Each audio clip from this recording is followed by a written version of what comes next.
তৌহিদুলের জিনিসটা আমি দেখি নাই, পরে আমি শুনেছি চ্যাম্পিয়ন না, যারা স্কোরিং করছে তারাও তো ইন্টারন্যাশনাল স্কোরার। আমরা রেসপেক্ট করি প্রত্যেকটা মানুষকে। অমিত অবশ্যই সামনে আসবে। সিলেকশন আগের দিন আমি বলেছি যে অবভিয়াসলি সে ডিজার্ভ করে, বাট আপনি অমিতের জায়গাটা একটা দেখতে হবে যে ওই জায়গায় ডিজার্ভিং কোনো প্লেয়ার আছে কিনা। আপনি যদি দেখেন নাম্বার 3-তে এখানে মমিনুল খেলতেছে, ও পারফর্মার।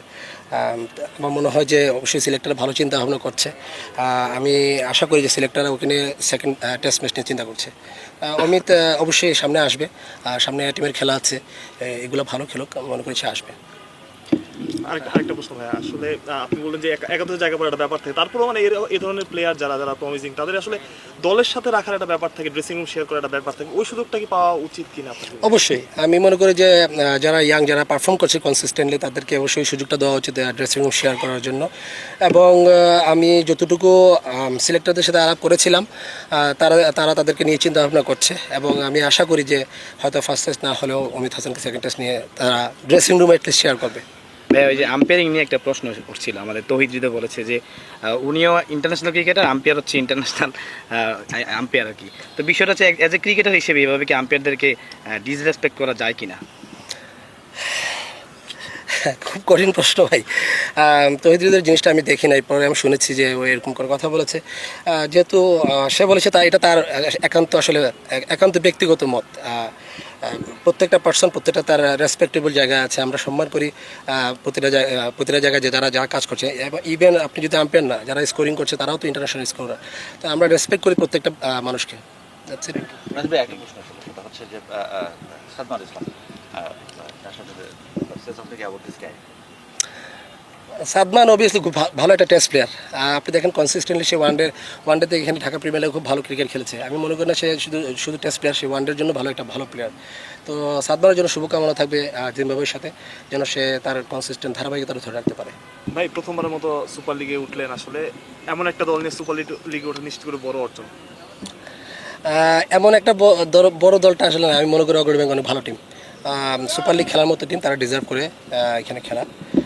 জাস্ট আমরা প্রসেসে ছিল, ছেলেরা আমাদের যে প্ল্যানে ছিল, প্ল্যানে আমরা এগিয়েছি এবং ছেলেরা ভালো খেলেছে এবং সুপার লিগে এসেছে। এই যে দলগুলো যেগুলো হচ্ছে নবীন ক্রিকেটারদের নিয়ে গড়া,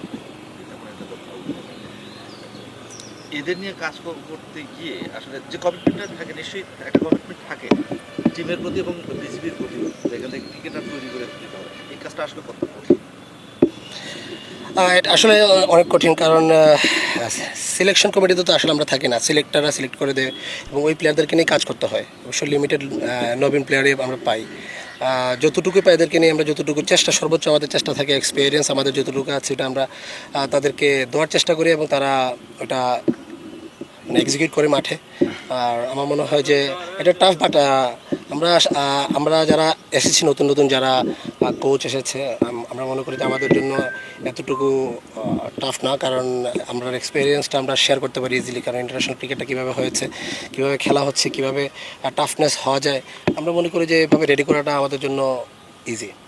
ইন্টারন্যাশনাল প্লেয়ারের কথা যখন বললেন যে আপনারা প্রডিউস করে থাকেন, তাহলে বলি যে আমাদের যখন চ্যাম্পিয়ন্স লিগ হলো, তার আগে বিপিএল হলো 20 ওভার্স, সেখানে খেলে আমরা হচ্ছে 50 ওভার্স খেলতে গেলাম। আবার সামনে একটা টেস্ট সিরিজ, তার আগে আমরা হচ্ছে সাদা বলের ক্রিকেট খেলছি। কত চ্যালেঞ্জিং হবে বাংলাদেশে ছিল।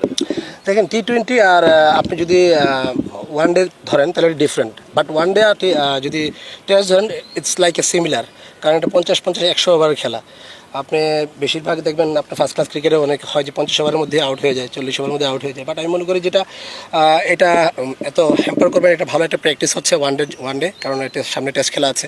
তো আমি মনে করি না যে খারাপ প্রতিক্রিয়া হবে, ভালো প্রতিক্রিয়া হবে, কারণ প্লেয়াররা এখানে ভালো ফর্মে আছে এবং এই আমাদের উইকেটে তাদের সাথে টেস্ট খেলা।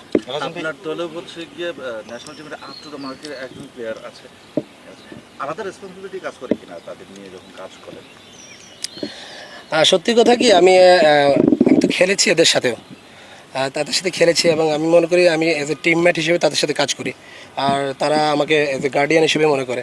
আমার মনে হয় যে আমার কাজটা ইজি, কারণ ড্রেসিং রুমটা যখন একদম পরিষ্কার থাকবে তখন কাজ করাটা ইজি হয়ে যায়। আর যে ছেলেরা আমাদের টিমে আছে আলহামদুলিল্লাহ অনেক ভালো, এবং ড্রেসিং রুমটা আমাদের অনেক শীতল।